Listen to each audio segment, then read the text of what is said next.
Hello everyone, welcome back to your channel that is scope plus foundation channel. आप सभी का स्वागत है आपकी साइंस की क्लास में, जिसमें हम लोग लास्ट कुछ लेक्चर्स में ये इलेक्ट्रिसिटी चैप्टर कर रहे थे।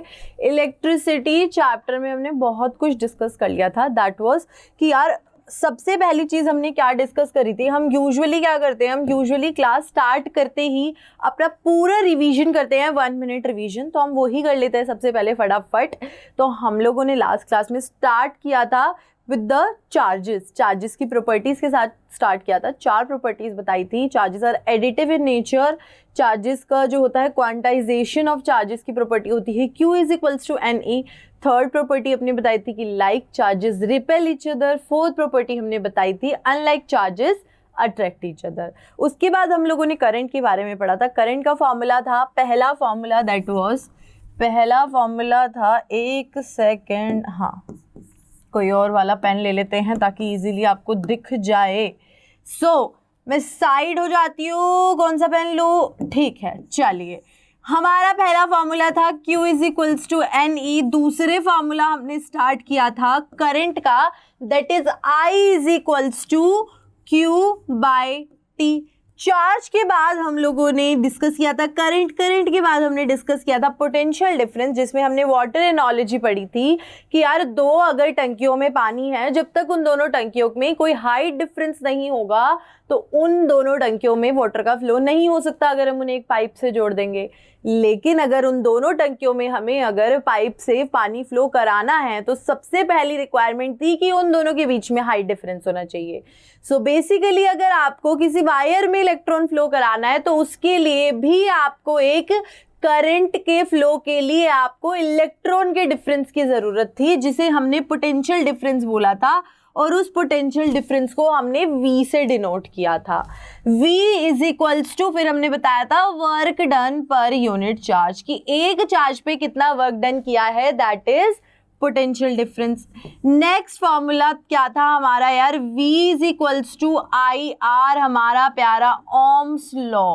ओम्स लॉ क्या बताता है?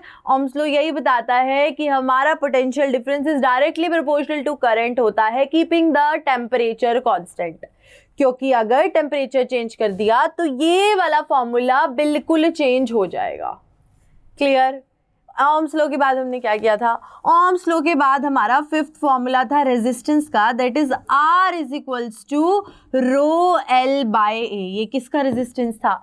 ये रेजिस्टेंस था किसी भी कंडक्टर का, किसी भी वायर का, किसी भी कंडक्टर को जिसको आपने वायर की फॉर्म में कन्वर्ट किया है। तो रेजिस्टेंस उस वायर का किस किस चीज पे डिपेंड करेगा? एक तो करेगा रो पे, दैट इज कि कौन सा मटेरियल लिया है तुमने कंडक्टर का। तुमने कॉपर लिया है, तुमने स्टील लिया है, या तुमने कोई सा भी कौन सा लिया है, कौन सा, उसके ऊपर डिपेंड करेगा ये वाला फैक्टर। दूसरा फैक्टर, पहला factor nature of the material, दूसरा फैक्टर था लेंथ ऑफ द वायर। कितनी लंबी वायर ले रहे हो, जितनी लंबी वायर लोगे उतना ज्यादा रेजिस्टेंस होगा, क्योंकि resistance is directly proportional to the length and divided by the area of the wire. कि रेजिस्टेंस जो है that will be inversely proportional to the area of the wire. जितनी थिक लोगे वायर, जितनी चौड़ी वायर लोगे, उतना कम रेजिस्टेंस होगा। बताया था ना ट्रैफिक एनोलॉजी।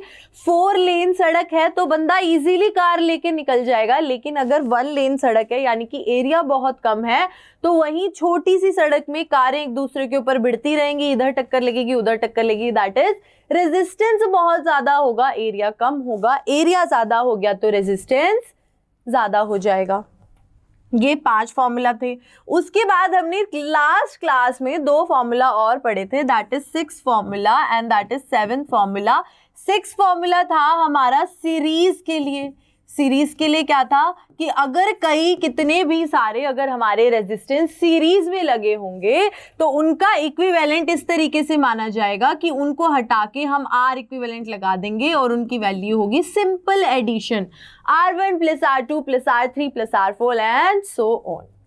सिमिलरली अगर आपके पास एक पैरेलल कनेक्शन लगा हुआ है कि नहीं भी सर्किट में अगर आपको लगता है पैरेलल कनेक्शन है, सीरीज और पैरेलल में डिफरेंस क्या था? सीरीज में क्या डिफरेंस था? अगर सर्किट में मैंने करंट दौड़ा के देखा तो करंट एक भी आर्म में करंट डिवाइड नहीं हो रहा था, करंट के पास कोई रास्ता ही नहीं था अपना डिवाइड करने के लिए, एक ही रास्ता था, वहीं चले जा रहा था। दूसरा क्या था? पैरेलल था।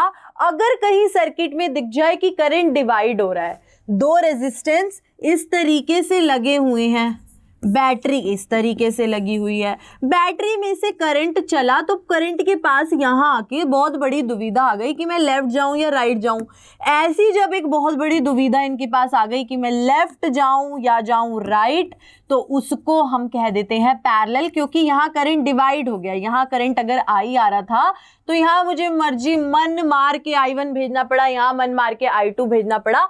करंट के डिवीजन की वजह से हमने बोल दिया था कि ये पैरेलल कनेक्शन है। और जब भी कुछ भी तरीके का ऐसा पैरेलल कनेक्शन होगा जिसमें आपका करंट डिवाइड होगा तो उसका वैल्यू हम कुछ इस तरीके से लेंगे, 1/R equivalent is equals to 1/R1 plus 1/R2 plus 1/R3 and so on. यही करे थे हमने लास्ट लेक्चर में, यही चीजें थी। ठीक है, आगे बढ़ लेते हैं यार। इन फॉर्मूला डिस्कशन के बाद नेक्स्ट चीज आज हम स्टार्ट करने वाले हैं, दैट इज हम लोग ये देखने वाले हैं कि मिनिमम और मैक्सिमम रेजिस्टेंस किस किस केसेस में होते हैं। क्या लिखेंगे? टॉपिक का नाम हम खुद ही लिख लेते हैं। एक काम करते हैं, minimum and maximum resistance check करने हैं।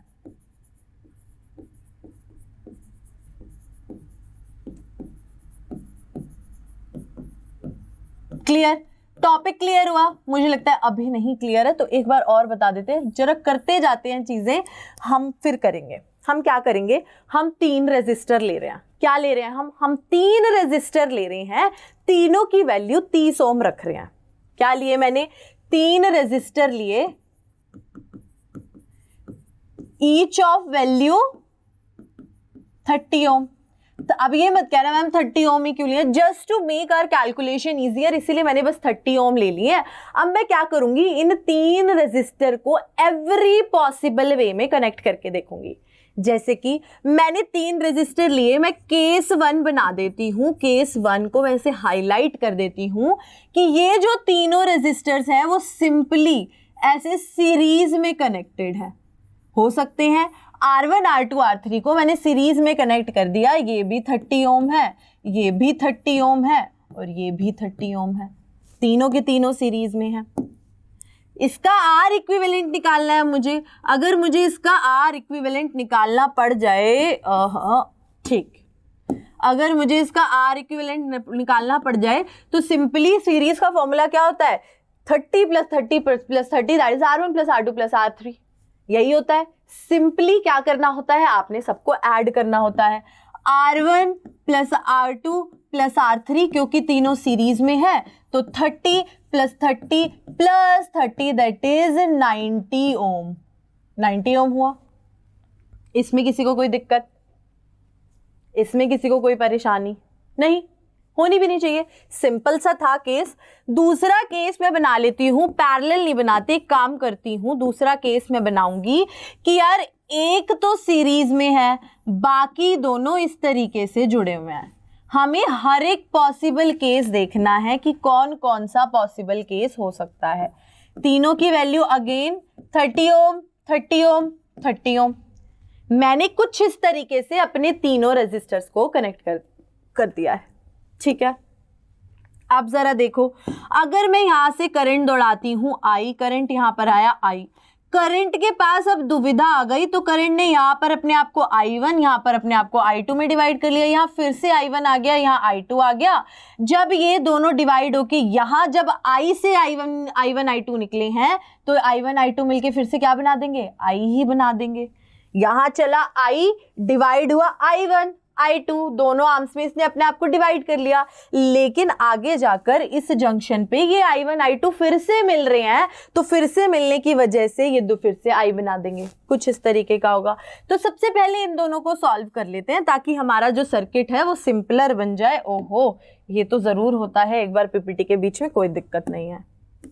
ठीक है, सिंपलर कैसे बनाएंगे यार? इन दोनों को तो सबसे पहले आर इक्विवेलेंट इनका सॉल्व कर लेते हैं, मैं इनको लिख रही हूँ R equivalent dash, that is ये एक तो 1/30 हो जाएगा प्लस 1/30 हो जाएगा, क्योंकि ये दोनों मुझे पता है, ये दोनों मुझे पता है पैरेलल में है, ये दोनों पैरेलल में है, तो इनका रिजल्ट क्या होगा 2/30, 1/30 प्लस 1/30 2/30, और ये क्या हो जाएगा, इसकी वैल्यू आ जाएगी 1/15, आ जाएगी ना, आ जाएगी वैल्यू 1/15, 2 से कट करो, 2 1 जा 2, 2 5 जा 10, दैट इज 1/15। और अगर मैं आर इक्विवेलेंट डैश की वैल्यू निकालना चाहूँ, क्योंकि ये 1/r इक्विवेलेंट की वैल्यू थी 1/15, तो आर इक्विवेलेंट डैश की वैल्यू आ जाएगी 15 ओम, क्योंकि ओम में लिया था तो ये ओम आ जाएगी। ये आ गई आर इक्विवेलेंट डैश की वैल्यू। अब मैं क्या करूंगी, इस सर्किट की जगह एक और इक्विवेलेंट सर्किट लगाऊंगी जिसमें ये 30 तो एज इट इज रहेगा, लेकिन इन दोनों 30 की जगह ये आर इक्विवेलेंट की वैल्यू आ जाएगी। क्या बोला मैंने अब इसकी जगह एक और इक्विवेलेंट सर्किट बनाना है। इक्विवेलेंट सर्किट में क्या होगा, इस 30 की जगह सिंपल 30 आएगा, इस 30 की जगह सिंपल 30 आएगा, इन दोनों 30 की जगह ये जो मैंने आर इक्विवेलेंट निकाला है, इन दोनों का इक्विवेलेंट ही तो निकाला है। क्या निकाला है कि इन दोनों को हटा के मैं क्या लगा सकती हूँ, उसकी वैल्यू निकाली है। इन दोनों को हटा के मैं इतनी वैल्यू का एक रेजिस्टेंस लगा सकती हूँ, तो मैं लगा देती हूँ। अरे अरे अरे अब मैंने इन दोनों को हटा के एक 30 ओम लगा दिया, एक 15 ओम लगा दिया, ये मेरा बचा हुआ सर्किट बना। अब तो कहीं करंट डिवाइड ही नहीं हो रहा, अगर यहां से करंट आई जाएगा तो करंट यहां तक आई ही चला जाता रहेगा, वही करंट चला जाएगा, वही करंट चला जाएगा। अगर यही करंट जा रहा है तो सिंपली अब ये क्या होगा, ये सीरीज सर्किट की तरह सॉल्व हो जाएगा। तो इसका आर इक्विवेलेंट क्या आ जाएगा, इसका आर इक्विवेलेंट आ जाएगा 30 ohm plus 15 ohm, that is 45 ओम।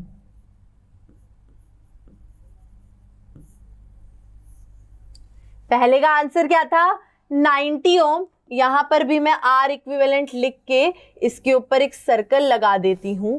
उसके बाद दूसरे केस का आंसर आया 45 ओम। जरा अपने केसेस को आगे बढ़ा लेते हैं अब, चलिए जी next case, case number third.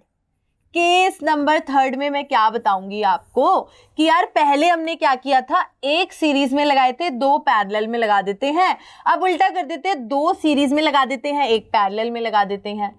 दो सीरीज में मतलब कुछ इस तरीके से, और तीसरे को इसके साथ पैरेलल में लगा देते हैं, कुछ इस तरीके का सर्किट बन जाएगा। अब जब ये सर्किट बनेगा, करंट अगर आई यहां से निकलेगा, वैल्यूज लिख देते हैं सबसे पहले 30 ओम एंड इसकी भी 30 ओम।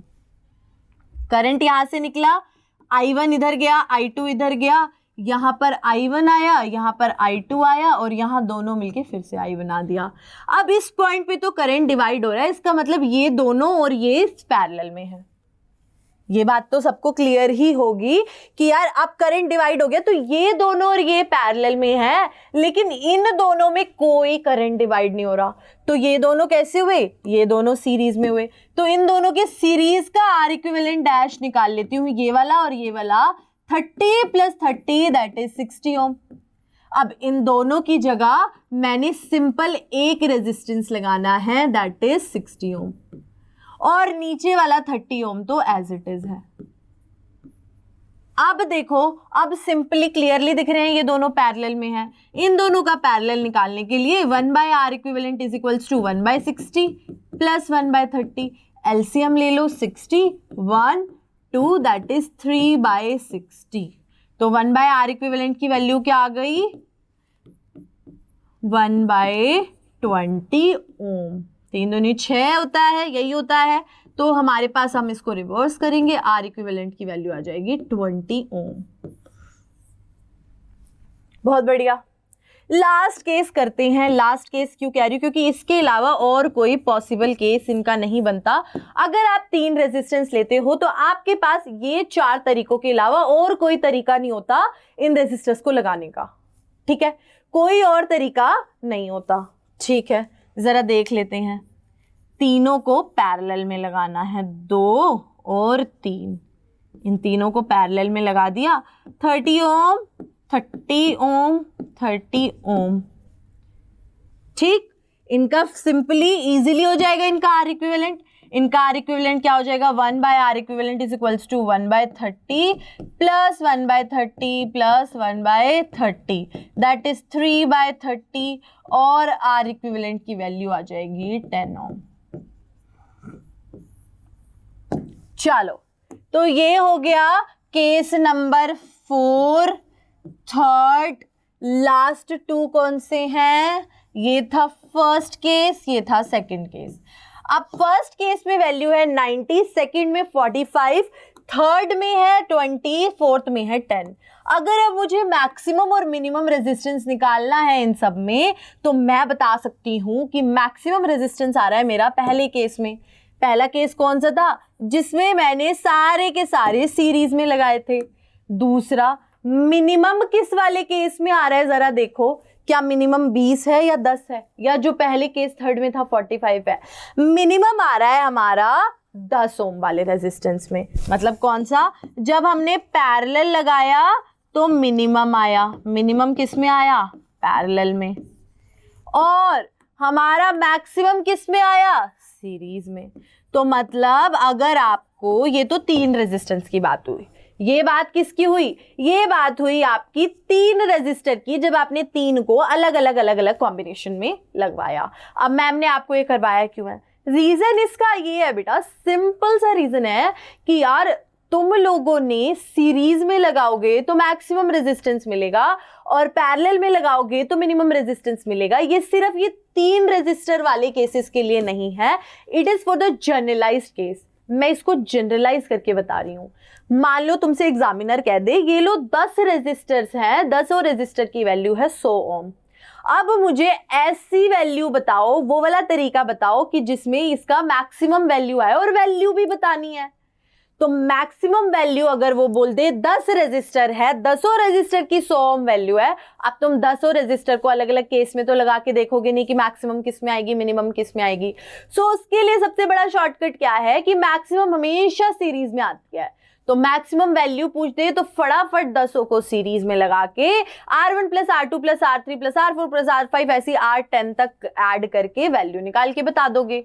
क्लियर। अगर आपको मिनिमम बोल दे तो मिनिमम फटाफट से पैरेलल में लगा के उसकी वैल्यू निकाल देनी है।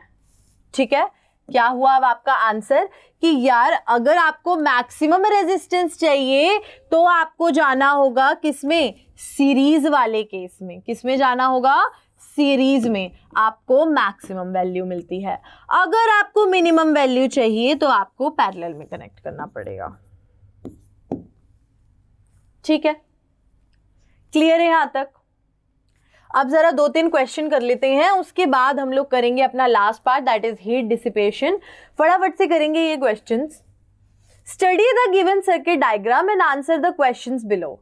Effective resistance of 2 8 ohm resistor in the combination.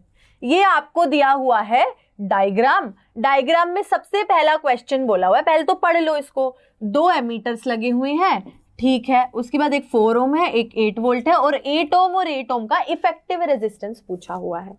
काफी इजी है। इफेक्टिव रेजिस्टेंस में मुझे साफ साफ दिख रहा है कि इस सर्किट में ये दोनों के दोनों पैरेलल में है, क्योंकि अगर मैं यहां से करंट आई दौड़ाऊं, आई मैंने करंट डाला इस सर्किट में, जरा करंट हमेशा डाल के देखना पड़ेगा। यहाँ पे डिवाइड हो गया, यहाँ पर I1, यहाँ पर I2, फिर यहाँ पर I1, फिर यहाँ पर I2, यहाँ फिर से I। करंट में अगर किसी को दिक्कत हुई तो फिर पूरा क्वेश्चन गलत हो जाएगा। सबसे पहले तुमने करंट दौड़ा के देख लिया, और पहला ही क्वेश्चन है कि दोनों 8 ओम के रेजिस्टर का इफेक्टिव रेजिस्टेंस बताना है। इफेक्टिव रेजिस्टेंस निकालने के लिए क्या करते हो, इफेक्टिव रेजिस्टेंस के लिए या तो पहले देखते हैं सीरीज में है या पैरेलल में है, या उन दोनों का कोई कॉम्बिनेशन है कि आधे सीरीज में है या आधे पैरेलल में है। लेकिन क्लियर दिख रहा है ये दोनों के दोनों 8 ओम हमारे पैरेलल में है, तो मैं फटाफट से 1/R इक्विवेलेंट की वैल्यू 1/R1 प्लस 1/R2 रख दूंगी। 1/8 प्लस 1/8 दैट इज 2/8, 1/4 ओम, और मेरी इफेक्टिव रेजिस्टेंस की वैल्यू क्या आ गई, आर इफेक्टिव की वैल्यू आ गई 4 ओम। कौन सा ऑप्शन सही होगा, A option is the correct. जरा नेक्स्ट स्लाइड में कंफर्म कर लेते हैं, बिल्कुल सही, ए ऑप्शन हमारा करेक्ट है।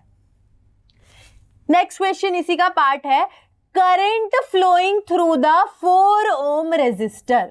4 ओम रेजिस्टर में करंट देखना है।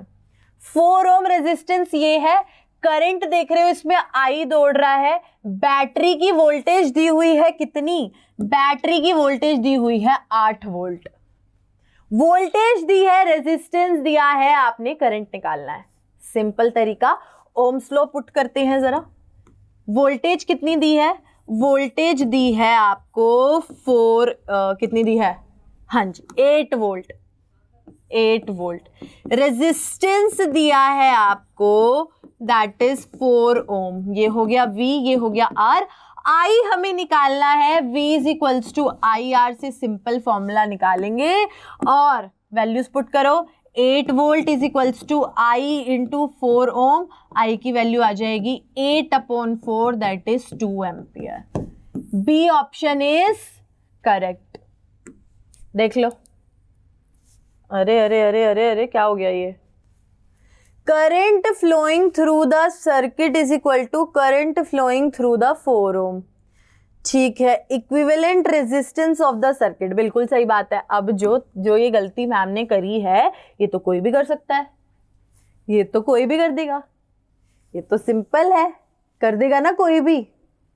कैसे कैसे यार, ये वाला जो फॉर्मूला होता है ना, ये मतलब तो अगर तुम्हें लग रहा हो कि मैम ने जानबूझ के नहीं करा है तो ये जानबूझ के करा गया है। अब मुझे एक बात बताओ, ये तो मैंने बिल्कुल सीधा साधा करा था, तुम सबने एग्री करी होगी इस चीज से कि यार simple V is equals to IR लगाया, आंसर निकाल दिया, सिंपल था बिल्कुल।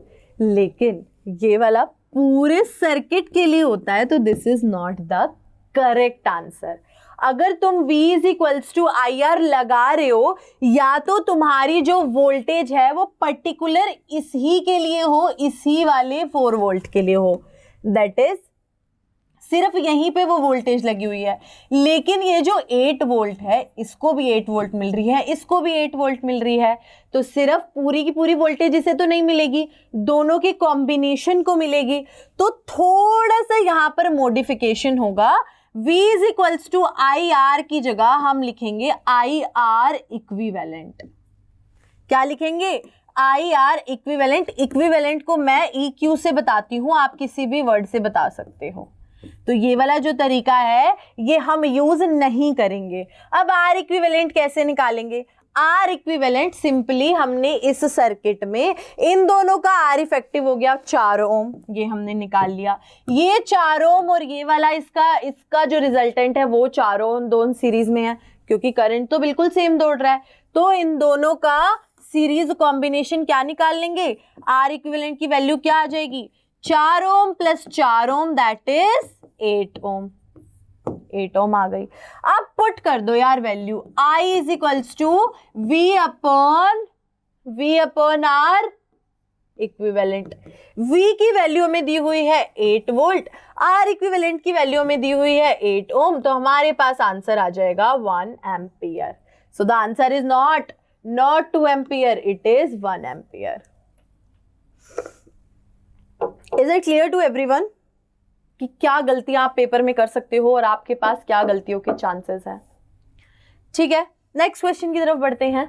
ये तो आंसर दिया हुआ है, potential difference across 4 ohm resistor.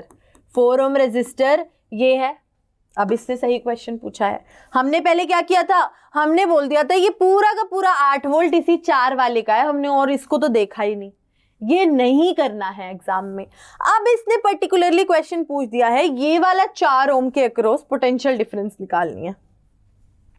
कैसे निकालेंगे, अगर मुझे इसके अक्रॉस I पता है जो मैंने अभी अभी निकाला है 1 एम्पियर, और मुझे R की वैल्यू पता है, तो मैं V की वैल्यू क्यों नहीं निकाल सकती। अब मुझे इस पर्टिकुलर रेजिस्टर के लिए क्या लगाना है, हमें ओम्स लॉ लगाना है। आ जाओ जरा, ओम्स लॉ मैं लगाऊंगी इस पर्टिकुलर रेजिस्टर के लिए। ओम्स लॉ लगाओ, क्या कहता है ohm's law, V is equals to IR। I हमने पिछली स्लाइड में निकाला है 1 एम्पियर, रेजिस्टेंस की वैल्यू है 4 ओम, तो हमारे पास वोल्टेज ड्रॉप क्या हो गया 4 volt. C is the answer. अब मैम ने ट्रिक नहीं करा, अब आपका आंसर बिल्कुल सही है। इसी तरीके से निकालना होगा। कभी भी अगर आपको वोल्टेज के साथ बहुत सारे रेजिस्टर दिए हैं तो ये मत मानना सबकी वोल्टेज की वैल्यू वही है, सबकी वोल्टेज की वैल्यू अलग अलग डिफरेंट होगी। ठीक, नेक्स्ट क्वेश्चन, ये अच्छा क्वेश्चन है। A cylindrical conductor of length L, uniform area of cross section A has resistance R। Given क्या क्या है?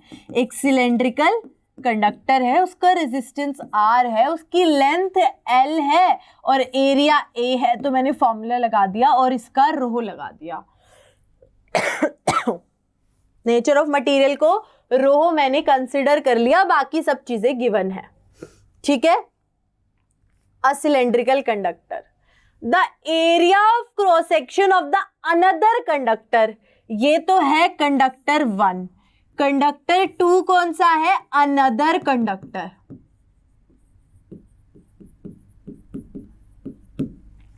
अब क्या निकालना है? Area of cross section of the conductor of same material. Same material है मतलब रो सेम होगा। रो क्या बताता है? रो आपको मटेरियल ही तो बताता है। अगर सेम मटेरियल गिवन है तो रो सेम है। सेम रेजिस्टेंस मतलब अगर पहले रेजिस्टेंस की वैल्यू R थी तो अब भी R होगी। But of the length 2L, पहले लेंथ L थी तो अब लेंथ 2L होगी। एरिया निकालना है तो एरिया को मैं A डैश मान लेती हूं। अब जरा रेजिस्टेंस की वैल्यू पुट करती हूं, रो, लेकिन अब की बार 2L बाय A डैश, ये हो जाएगा इसका रेजिस्टेंस, ये हो जाएगा इसका रेजिस्टेंस। दोनों की वैल्यू R आपको गिवन है, ऑफ द सेम रेजिस्टेंस लिखा हुआ है, इसीलिए दोनों की वैल्यू R है। अब ये भी R की वैल्यू और ये भी R की वैल्यू, जरा दोनों को इक्वेट कर देते हैं। क्या करते हैं? R की वैल्यू इक्वेट कर देते हैं। Rho L by A would be equals to rho 2L by A dash. जरा जो कॉमन है काट दो, रो L, बचा क्या? 1 by A is equals to 2 by A dash. Cross multiply करोगे तो A dash is equals to 2A। मतलब जो नया एरिया निकालना था that should be twice of previous area, that is 2A is the answer. Clear हो गया? जो नया एरिया निकालना था that would be the twice of the previous area। देख रहे हो? आ गया आंसर। जिसको अच्छे से लिखना होगा उसके लिए ये स्लाइड में सब कुछ अच्छे से गिवन है, हमें कुछ और की जरूरत नहीं है। इन्होंने रो को इक्वेट कर दिया, हमने आर को इक्वेट कर दिया। करने का तरीका अलग अलग हो सकता है, लेकिन आपका आंसर हमेशा सेम आना चाहिए। अगर सेम नहीं आया तो कोई ना कोई गड़बड़ कर रहे हो, डिफरेंट डिफरेंट तरीका ट्राई कर कर देखो कि कौन से तरीके से आपका आंसर सही आता है। ठीक है, चलिए next question, next in the last question, नहीं एक क्वेश्चन और है, सिंपल क्वेश्चन है ये तो। When a 4 volt battery is connected across an unknown resistance, there is a current of 100 milli ampere in the circuit. Current दिया है, battery की वोल्टेज दी है, the value of resistance of the resistor is. Resistance पूछा हुआ है, given क्या क्या है? गिवन है आपको क्या क्या गिवन है? वोल्टेज गिवन है 4 वोल्ट, उसके बाद आपको करंट गिवन है 100 मिली एम्पियर। अब जरा इस मिली एम्पियर को एम्पियर में चेंज करो, छोटी क्वांटिटी को बड़ी क्वांटिटी में चेंज करना है तो डिवाइड करेंगे, ये हो जाएगा 0.1 एम्पियर। क्यों? क्योंकि 100 को डिवाइडेड बाय 1000 करेंगे फिर बनेगा ये एम्पियर। 0.1 एम्पियर आ गया। जरा आप क्या करेंगे? वही हमारा सबसे प्यारा लॉ है हमारे पास, सबसे प्यारा, that is ohm's law. V is equals to I R. R की वैल्यू निकालनी है तो V अपॉन I वाला फॉर्मूला यूज कर लेंगे। V की वैल्यू 4, I की वैल्यू 0.1 एम्पियर। आपके पास वैल्यू क्या आ जाएगी? 0.4 ओम। देख ले जरा हमारा आंसर करेक्ट है कि नहीं है। अरे सॉरी तुम्हारा ये जो पॉइंट है ये ऊपर जाके 0 बना देगा, थोड़ी थोड़ी मैम भी गलती कर देती हैं, कोई बात नहीं।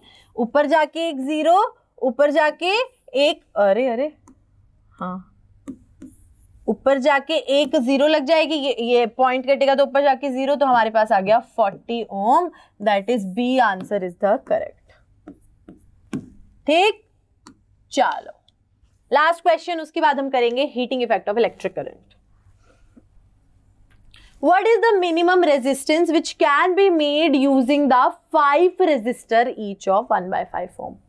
अब क्वेश्चन में बिल्कुल सिंपल सी चीज दी है कि मिनिमम रेजिस्टर निकालना है और कितने रेजिस्टर्स लगाने हैं, 5 रेजिस्टर लगाने हैं, और सबकी वैल्यू क्या दी है, 1/5। एक एक करके एक एक की पॉइंट का आंसर देखते हैं। सबसे पहले तो मिनिमम आ गया। मिनिमम का मतलब क्या है कि पैरेलल में कनेक्ट कर देंगे, और 5 करने हैं तो 1/R इक्विवेलेंट ऑफ पैरेलल क्या होगा, 1/R1 plus 1/R2 plus 1/R3 plus 1/R4 plus 1/R5। यही होगी वैल्यूज पुट करनी है, सबकी वैल्यू 1/5 दी है। 1/1/5 ऊपर जाके 5 बन जाएगा, तो मैं बाकी सारे 5 5 5 5 ऐड कर रही हूँ, किसी को कोई दिक्कत। 1/1/5 5 हो जाएगा। अब 5 को 5 बार ऐड करना है तो 25 बन गया। ये हो गई 1/R इक्विवेलेंट की वैल्यू। अब कुछ लोग क्या करेंगे, आंसर आ गया मैडम, चलो लगा के आ गए। अब जरा ध्यान दो मूर्खों, जरा ध्यान दो, क्या है क्वेश्चन में, 1/R इक्विवेलेंट की वैल्यू दी है, तो इसको रिवर्स भी तो करना पड़ेगा। R इक्विवेलेंट की वैल्यू क्या हो जाएगी, 25 नहीं, 1/25। अरे मैं इसीलिए कह रही हूँ क्योंकि मैंने देखा है बच्चों को ये गलती करते हुए, देखा है मैंने। जल्दी में कुछ भी सॉल्व करके फटाक से 25 वैल्यू निकाल आते हैं, जबकि आंसर होगा रेसिप्रोकल करना ही भूल जाते हैं, which is a very bad thing. Reciprocal करना नहीं भूलना है किसी ने भी। ठीक है, चलो आगे बढ़ते हैं अपने टॉपिक की तरफ। आंसर आ गया 1/25, ये देख लेना, हीट जनरेटेड। अब जरा हमें इस चीज के बारे में सोचना है, हीट जनरेट करके देखनी है। ठीक है, मैंने जब रेजिस्टेंस पढ़ाया था आप लोग को एक बहुत अच्छा एग्जांपल दिया था कि ये काम करो, जरा अपने दोनों हाथों को इस तरीके से क्लैप करके देखो। क्लैप किया, 2 मिनट करो, 3 मिनट करो, 4 मिनट करो, जितनी देर मर्जी करो, लेकिन आप थोड़ी देर बाद रियलाइज क्या करोगे कि जब तुम इसको क्लैप कर रहे हो ना, तो तुम्हारे हाथ थोड़े से गर्म हो गए हैं। गर्म होने का मतलब क्या है, ये जो कोलिजन्स हो रहे थे आपके दोनों हाथों के बीच में, ये जो काइनेटिक एनर्जी थी ये हीट एनर्जी में कन्वर्ट हो गई। टेक्निकल टर्म ये है। दूसरी, आपके पास अगर एक ऐसी बुलेट है, मैं यहां पर एक वुडन ब्लॉक लगा दूं, वुडन ब्लॉक लगा दिया, मैंने इसको फायर किया, तो ये वुडन ब्लॉक यहां पर जब आएगी तो यहां पर एक धुआं सा निकलता है, चिंगारी सी निकलती है, ऐसा लगता है आग से निकल रही है। क्यों? क्योंकि जो बुलेट की जो काइनेटिक एनर्जी थी ये कन्वर्ट हो रही थी किसमें, हीट एनर्जी में। अब हमने पढ़ा था कि इस तरीके से आयंस और इलेक्ट्रॉन्स के बीच में एक कांस्टेंट कोलिजन होता रहता है। कैसे होता रहता है यार, वायर है सिंपल, अगर सिर्फ इलेक्ट्रॉन होंगे तो इधर से निकले इधर निकले, लेकिन हमारी वायर में कुछ बहुत सारे आयंस प्रेजेंट होते हैं जिन्हें हम न्यूक्लियस बोलते हैं, न्यूक्लियस भी बोल देते हैं। तो जब इलेक्ट्रॉन इस वायर में से पास करेगा, इधर टकराएगा, इधर इधर इधर इधर इधर इधर इधर इधर टकरा के जाएगा, मतलब कोलिशंस होंगे। अब कुछ मटेरियल्स ऐसे होते हैं जिनमें ये कोलिशंस जो हैं ये बहुत कम होते हैं, लेकिन कुछ मटेरियल्स ऐसे होते हैं जिसमें ये जो कोलिशंस हैं इनकी जो क्वांटिटी है वो इतनी ज़्यादा होती है कि आपको ये जो हीट जैसे वुडन ब्लॉक में दिखी, हमने अपने हाथों को क्लैप किया, हमें फील हुई, थोड़ा सा गर्माहट महसूस हुई, लेकिन अगर कोई और ताली बजा रहा होगा तुम्हें वो गर्माहट महसूस नहीं होगी, तुम्हें पता भी नहीं चलेगा कि उसकी काइनेटिक एनर्जी कब हीट एनर्जी में कन्वर्ट हो गई। लेकिन जब बुलेट बहुत तेज स्पीड पे आई, इसके अंदर से जो धुआं और चिंगारी निकली सबने देखा, सबने देखा, सबने नोटिस करा कि इसकी काइनेटिक एनर्जी हीट एनर्जी में कन्वर्ट हो गई। इसी तरीके से मटेरियल टू मटेरियल डिपेंड करता है कि कोलिजन किसी में तो पता ही नहीं चलते। जैसे अपना कॉपर इतना अच्छा बच्चा है कि वो कोलिजन हो रहे पता ही नहीं लगने देगा, क्योंकि हीट एनर्जी में कन्वर्ट ही नहीं होगा, दिखेगा ही नहीं। लेकिन कुछ ऐसे मटेरियल होते हैं जिसमें ये कोलिजन्स बहुत ज्यादा होते हैं। इन कोलिजन्स का मतलब ही क्या है? ये कोलिजन आपकी रेजिस्टेंस ही तो है। जब रेजिस्टेंस का टॉपिक इंट्रोड्यूस किया था, यही तो बताया था कि यही कोलिजन्स ही तो रेजिस्टेंस है हमारी वायर में। ये रेजिस्टेंस बहुत हाई होता है, बहुत हाई। किसमें यार? निक्रोम वायर में। निक्रोम ये एक एग्जाम्पल है, बहुत ज्यादा हाई होता है। तो जब इसके अंदर की हीट एनर्जी काइनेटिक एनर्जी ये कोलिजन्स वाली अगर हीट एनर्जी में कन्वर्ट होती है, तो ये जो एनर्जी कन्वर्ट होगी वो सबको दिखेगी, वो सबको दिखेगी और तुम उसको बोलोगे हीट जनरेटेड। बोलो कुछ दिमाग में बात घुसी? बिल्कुल अच्छे से समझ में आ जाना चाहिए, अदरवाइज कोई पढ़ने को फायदा नहीं। जब इतनी मेहनत करे तो अच्छे से पढ़ना चाहिए ना। ये देखो, ये आपके जो वोल्टेज सोर्स था ये तो उसको धक्का ही दे रहा था ना इन इलेक्ट्रॉन को, लेकिन ये जो हाथ है ये है आपका आयन, ये इनके साथ कोलाइड कर रहा है, कॉन्स्टेंटली कोलाइड कर रहा है। जैसे दो हाथ की ताली बजाते हैं तब भी हीट जनरेट होती है, इसी तरीके से जब दो कोलिजन्स इधर होंगे आयंस और इलेक्ट्रॉन्स के बीच में, तब भी सेम टू सेम चीज यहां पर होगी, हीट जनरेट होगी। किसी किसी केस में तो दिखेगी, पूरी दुनिया देखेगी, और किसी किसी केस में कुछ नहीं दिखेगा। जरा देख लेते हैं अभी heating effect of electric current काम कैसे करता है। बेसिकली अच्छा आप पहले दो तीन चीजें देखो, पहले डेरिवेशन देख लेते हैं यार, आओ डेरिवेशन के लिए। अब अच्छा मुझे एक बात बताओ, मैंने अपने हाथों को दोनों को क्लैप कर रही हूं, ठीक है। पहली बात तो क्या है कि मैं कितनी देर तक, मान लो अगर मैं 5 मिनट तक क्लैप करूंगी तब नोटिस करना, 10 मिनट तक करूंगी तब नोटिस करना। जितनी देर तक मैं क्लैप करती रहूंगी, जितना टाइम मैं इंक्रीज करती जाऊंगी, 10 मिनट 15 मिनट 20 मिनट, उतनी ज्यादा मेरे हाथों में हीट प्रोड्यूस होगी।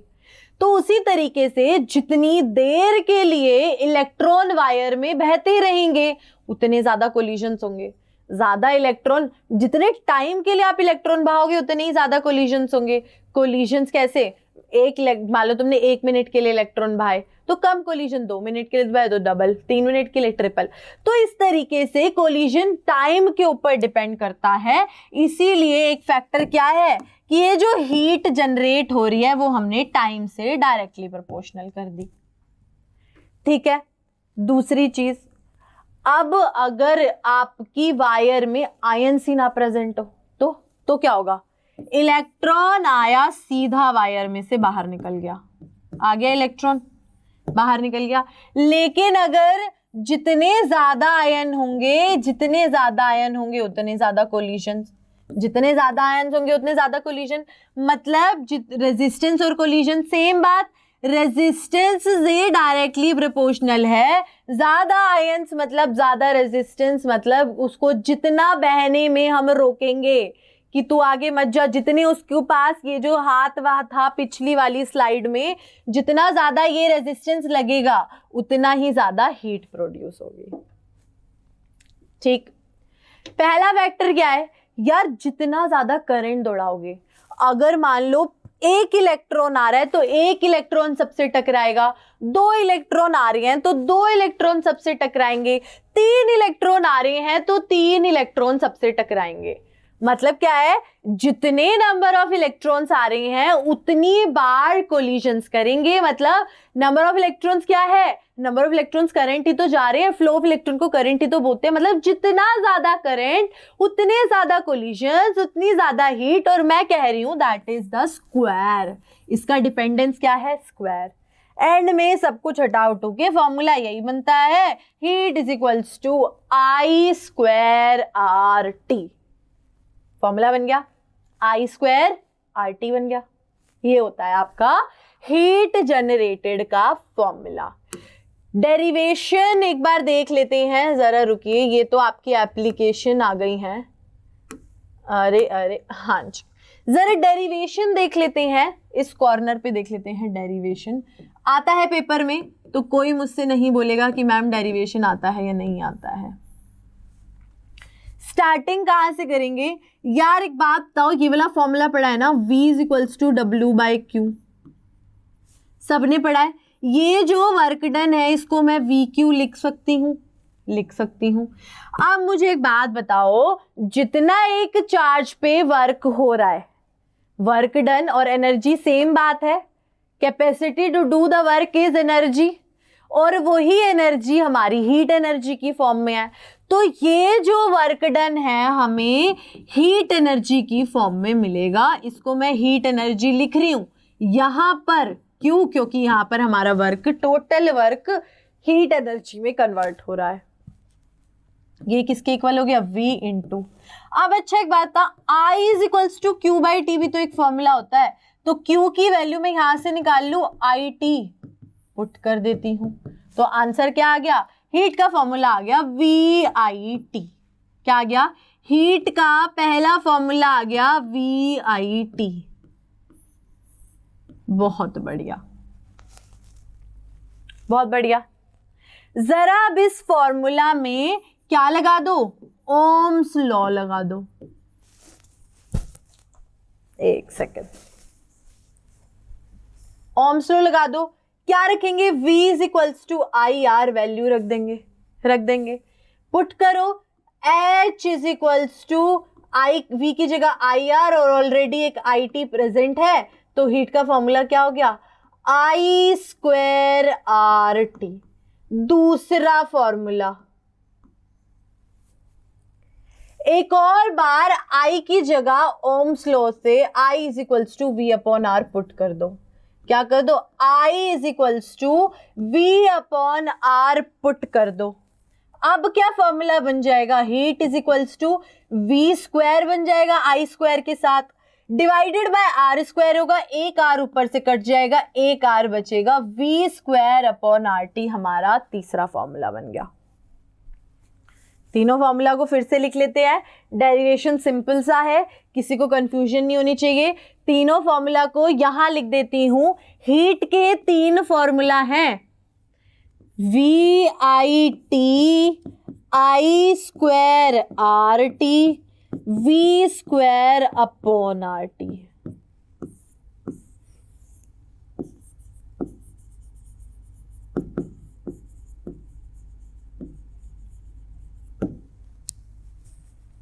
ठीक है, ये रहे तीन फॉर्मूला। चलो फिर जरा आगे बढ़ लेते हैं। एप्लीकेशन क्या है हीटिंग इफेक्ट की? पहली एप्लीकेशन यार आती नहीं है, बट थोड़ा बहुत पता होना चाहिए। टंगस्टन से ये जो हमारा इलेक्ट्रिक बल्ब बना हुआ है, ये बल्ब है अपने पास।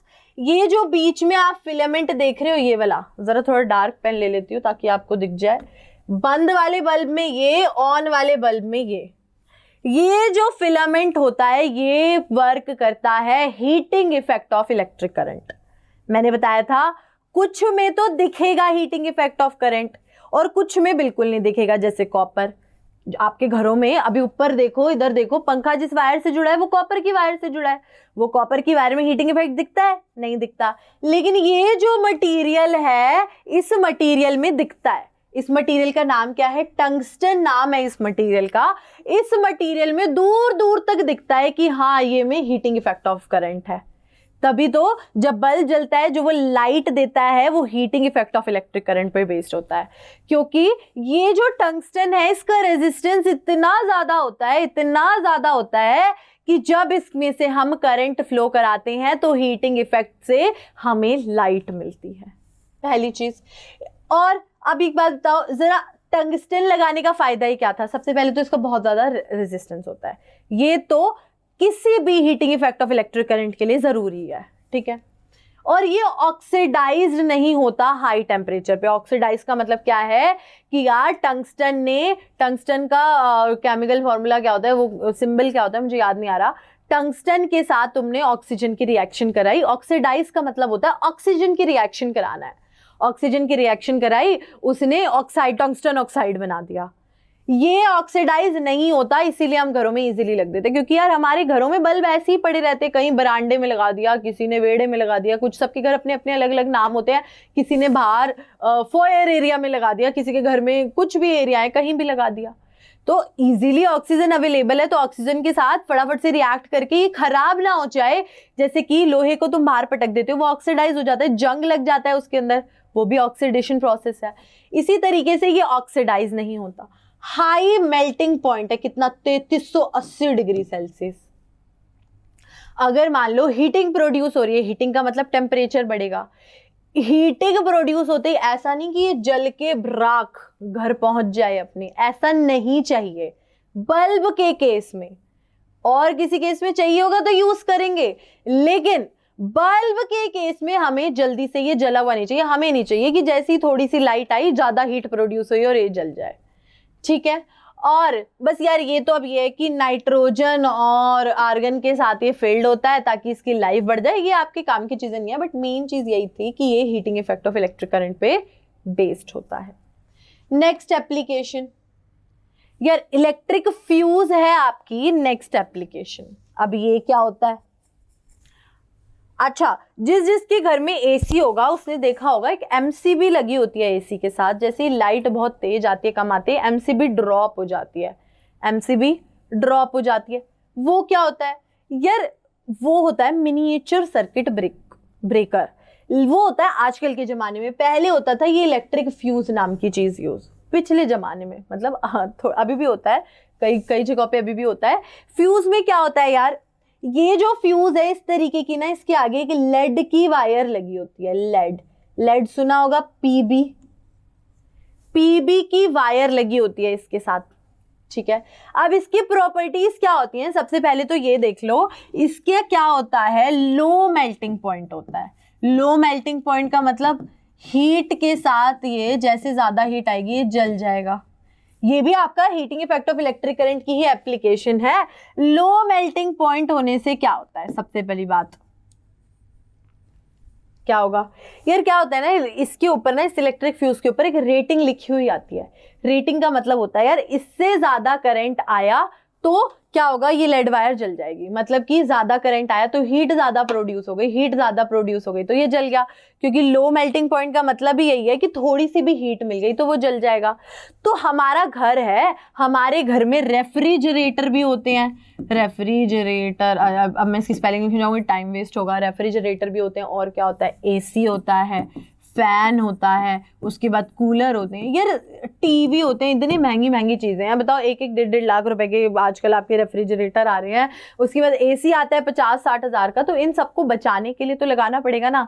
ये लेड वायर आती है 5 या 10 रुपए की, फ्यूज आता होगा 100 रुपए का। यार इन सब अप्लायंसेस को बचाने के लिए हमें ये फ्यूज लगाना पड़ता है।